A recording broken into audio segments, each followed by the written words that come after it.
Theodore Robert Bundy perpetra una serie de actos delictivos en el estado de Seattle, en Washington. Dichos actos van en ascenso en cuanto al grado de criminalidad. Lo vemos inicialmente robando diversos objetos de forma constante, luego espiando a una mujer y masturbándose mientras lo hace. Más adelante, golpeará a una mujer para asaltar. El paroxismo en esa carrera criminal de Bundy llegará cuando lo veamos secuestrar a varias mujeres para violarlas, torturándolas hasta quitarles la vida, y en algunos casos practicando necrofilia con sus cadáveres. La conducta de Bundy se vuelve, con el paso del tiempo, cada vez más arriesgada, por lo que una de sus víctimas consigue escapar. Gracias a este hecho es que su captura se ve facilitada y acelerada, aunque consigue escapar, no por ello dejando de asesinar y cometer otros delitos igual de infames. Capturado una segunda ocasión, vuelve a escapar, continuando con la ola de terror que ha sembrado en la franja noroeste de la nación norteamericana, siendo mujeres jóvenes la totalidad de sus víctimas.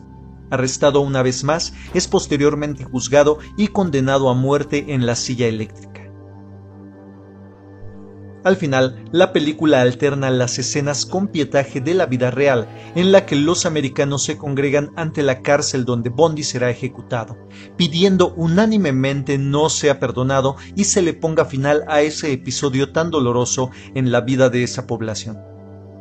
Después de revisar la sinopsis anterior, es posible notar que el filme es una adaptación que no sigue al pie de la letra los hechos acontecidos tal cual los registros históricos lo señalan. No obstante, brinda una perspectiva centrada en los actos criminales de Bundy, sin detenerse en otros eventos, tales como los juicios a los que tuvo que enfrentarse. La serie Conversaciones con asesinos, las cintas de Ted Bundy, por citar un ejemplo, lo hace, o aportando la perspectiva de otros personajes involucrados, como el filme Durmiendo con el asesino, Extremely Wicked, Shockingly Evil and Vile, en el que se abordan los eventos vistos desde la mirada de Elizabeth Klopfer, quien mantuviera una relación de varios años con Ted Bundy. Antes de adentrarnos en un análisis desde la psicología del personaje en cuestión, no está de más contrastar algunos datos tratados por el filme, los cuales son fieles a cómo se registra que sucedieron en verdad. En primer lugar, es posible mencionar el tipo de víctima. Mujeres jóvenes, después, el modus operandi, generalmente atrayendo a su víctima bajo el engaño de necesitar ayuda por tener el brazo enyesado, guardando ahí una palanca para golpearlas. Estando su víctima inconsciente o semi-inconsciente, abusaba de ellas. Después de asesinarlas, solía mutilar los cuerpos y, en otros casos, practicar necrofilia con ellos. Robert Ressler y Tom Shachtman, en su libro Asesinos en serie, compendian algunos de los actos perpetrados por Bundy, en palabras de los propios autores. Su modo de operar habitual era atraer a chicas y mujeres jóvenes, valiéndose de sus habilidades verbales y, luego, una vez que estaban en una posición vulnerable, pegarles con una palanca corta que llevaba escondida en su brazo escayolado, para la ocasión o debajo del asiento del coche. Después cometía actos sexuales brutales con las víctimas inconscientes o semi-inconscientes, siendo su práctica sexual favorita la penetración anal. Posteriormente las estrangulaba y transportaba los cuerpos, muchas veces a cientos de kilómetros. Antes de dejar los cuerpos, solía mutilarlos, despedazarlos y, a veces, practicaba la necrofilia con ellos. A menudo regresaba al cabo de unos días al lugar donde había dejado el cuerpo de una víctima reciente para agredir sexualmente las partes de su cuerpo, por ejemplo, eyaculando en la boca de una cabeza cortada.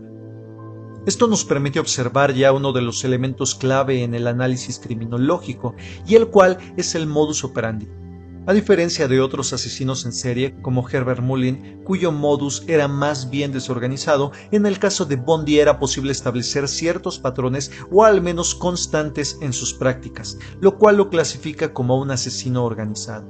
Se tiene conocimiento, y en la película se refiere expresamente esto, de que Bundy era hijo ilegítimo, y que de alguna forma esto fue uno de los elementos que propició que su salud mental se descarrilara gravemente. Si bien es cierto que no se trata de un antecedente propio de Bundy y que muchas personas que han sido hijos ilegítimos no terminaron convirtiéndose en sociópatas, al menos en Bundy sí cobró una influencia relevante para que terminara perpetrando los actos por los cuales es conocido. Psicológicamente hablando, ya varios autores del desarrollo como Donald Winnicott señalaron la importancia que juega en la salud mental la relación sana entre la madre y su hijo, o entre el niño y una figura que desempeñe el rol materno, en caso de que la madre no se encuentre. Una relación nula o deficiente entre el infante y la figura materna puede desembocar en conductas antisociales en las que el sujeto manifiesta la falta de confianza que guarda con respecto al mundo. A esto hay que recordar que la primera fase del desarrollo psicosocial, según Erik Erikson, es nombrada justamente confianza contra desconfianza. Las carencias en la crianza influyen también en que el infante no pueda desarrollar un buen control de sus impulsos. Aunque algunas escenas al principio de la película puedan parecer algo jocosas, viendo cómo Bondi hurta diversos objetos de diferentes lugares, lo cierto es que esto ejemplifica a la perfección el pobre control que ejerce Bondi sobre sus impulsos, lo cual, a la larga, y dado que no conoció restricciones en su vida infantil, puede terminar desembocando en que los grados de criminalidad aumenten en sus actos, llegando hasta las atrocidades que cometió. Sin embargo, la película nos muestra que un moviente clave en la conducta presentada por Bondi es la búsqueda de control sobre sus víctimas. Pareciera que de esa forma busca establecer una compensación a la falta de control sobre las situaciones que caracterizaron a su infancia. Bondi, hijo ilegítimo, no pudo controlar aquellas circunstancias que lo dejaron marcado de por vida.